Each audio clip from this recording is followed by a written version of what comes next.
چیکار کردی با دلم وای؟ چیکار کردی با دلم وای؟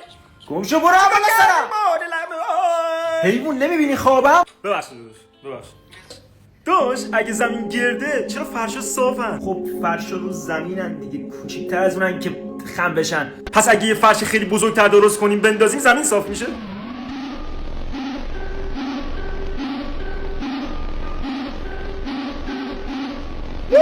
داش هیچ نوزادی تو شکم مامانش گریه نمیکنه. اونا وقتی به دنیا میان شروع میکنن به گریه کردن. شاید از هوای این دنیا شوکه میشن. شاید ما مال اینجا نیستیم.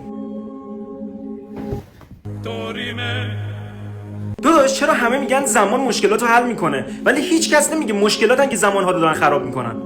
قشنگ بود. حالا پاشو واسم آب بیار، سر ترکم کردی خواب بودم.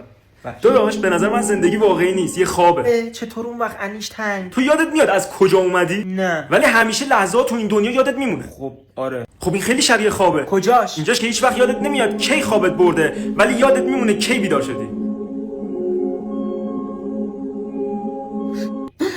چته داداش خواب بد دیدی؟ آره.